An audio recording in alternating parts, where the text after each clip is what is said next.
The message came at 12:47 a.m., just when the house had finally fallen silent. I had just closed my eyes, hoping sleep would pull me away from the restless thoughts swirling in my head, when my phone vibrated sharply against the nightstand. The screen lit up the dark room with a pale blue glow. At first I almost ignored it. Everyone in the house was asleep, my parents downstairs, my older sister Rachel in the guest room with her friend who had come to stay for the weekend. Nothing important ever happened after midnight in our quiet neighborhood outside Columbus, Ohio. But something about the way the phone kept buzzing made my chest tighten. When I picked it up, I saw a message from Rachel's friend, Hannah.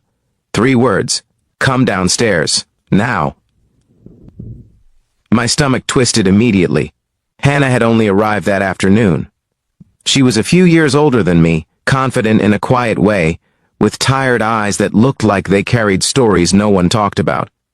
I barely knew her beyond polite greetings and small talk over dinner. Seeing her name on my screen in the middle of the night made the silence of the house feel heavier, like something important had just shifted. Before the story continues, take a moment to support the channel. If you believe in kindness, second chances, and the quiet ways people can change each other's lives, please like the video, leave a comment, share it with someone who needs a hopeful story, and subscribe to the channel.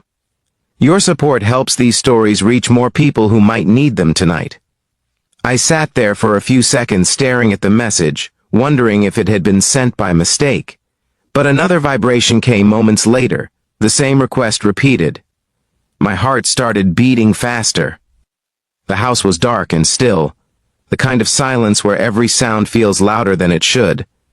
Slowly, I slid out of bed and stepped onto the cold wooden floor.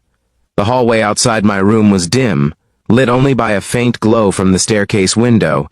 Each step creaked softly beneath my feet as I moved toward the stairs, my mind racing with questions I couldn't answer. Why would Hannah text me?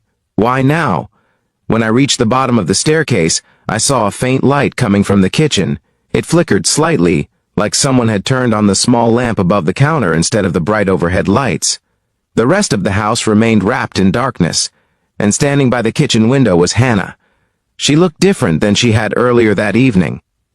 At dinner she had seemed calm, almost cheerful, laughing with Rachel about old college memories.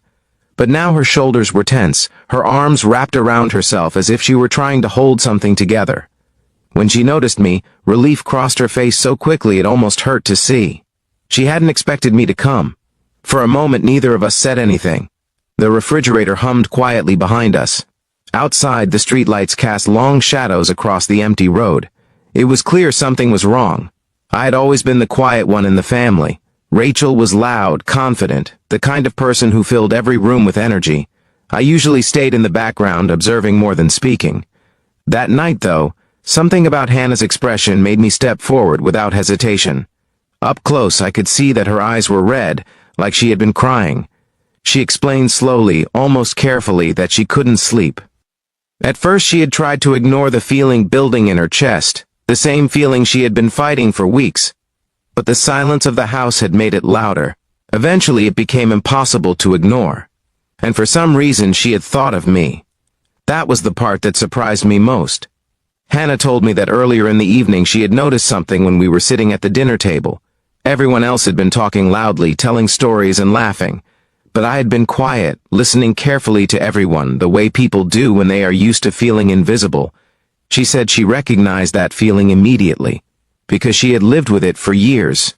The conversation that followed unfolded slowly, like the quiet turning of pages in a book neither of us knew we were writing. Hannah didn't rush through her story. Instead, she shared it piece by piece, as if she was testing whether the words were safe to release into the air. She had been struggling for months after losing her job in Chicago.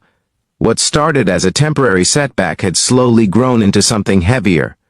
Bills piled up, confidence disappeared, friends drifted away.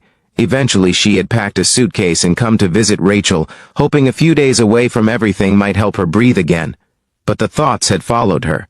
That night, standing in our kitchen, she admitted something that made my chest tighten. She had almost left earlier. She had packed her bag and thought about driving away in the middle of the night without telling anyone.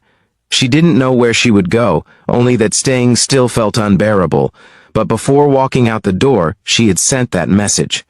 And somehow I had answered it. At first I didn't know what to say. I had never been the kind of person people came to with their deepest struggles. But something about the honesty in Hannah's voice made me realize she didn't need advice. She just needed someone to stay. So I did. We sat at the kitchen table for what felt like hours, the small lamp casting warm light across the room while the rest of the house slept peacefully above us. Hannah talked about the pressure she felt to have everything figured out by her late 20s. She talked about the quiet fear of disappointing the people who believed in her. She talked about how loneliness can creep into your life even when you're surrounded by people. And for the first time in a long time, I spoke honestly too. I told her about how difficult it sometimes felt to live in the shadow of my older sister's confidence, how I often wondered if anyone noticed the quieter things I did, how being overlooked can slowly convince you that your voice doesn't matter. The strange thing was that the more we talked, the lighter the room felt. Outside, the darkness began to soften as the first hints of dawn approached.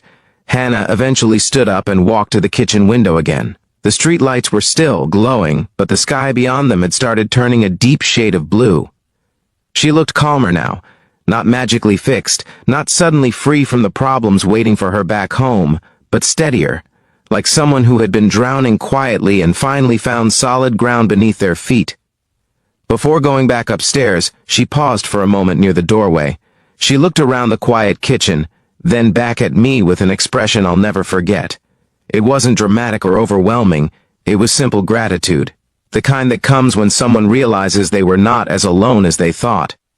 If this story is touching your heart so far, take a moment right now to leave a comment with the word hope. It helps the video reach more people who might need to hear a story like this tonight. Hannah stayed with us for 3 more days.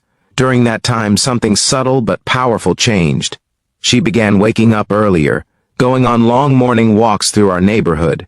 She started talking about new ideas, small plans that felt possible instead of overwhelming. One afternoon she even laughed in a way that sounded completely different from the careful laughter she had shown when she first arrived. Real laughter. When the day finally came for her to leave, Rachel hugged her tightly in the driveway while I stood a few steps back, unsure if the moment needed words. But before getting into her car, Hannah walked over to me. She didn't say much. She just placed her hand on my shoulder for a second and smiled, the kind of smile that carries quiet understanding. Then she drove away. Life returned to normal after that weekend. School continued. Rachel went back to her busy routine. The house returned to its usual rhythm. But sometimes late at night I still think about that message. 3 simple words that could have easily been ignored.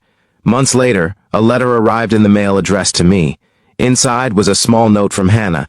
She had found a new job in Denver and was slowly rebuilding her life. At the bottom of the letter she had written something that stayed with me longer than anything else. She wrote that sometimes the most important moment in a person's life isn't a huge event or a dramatic turning point. Sometimes it's just someone answering a message in the middle of the night. Before this story ends, if it moved you even a little, please like the video, share it with someone who might need encouragement today, and subscribe to the channel. Your support keeps these meaningful stories alive and reaching people around the world. Because the truth is, we rarely know how much impact a small act of kindness can have. A late-night message, a quiet conversation, or simply choosing to stay when someone needs it most. Sometimes those small moments become the reason someone finds the strength to keep going.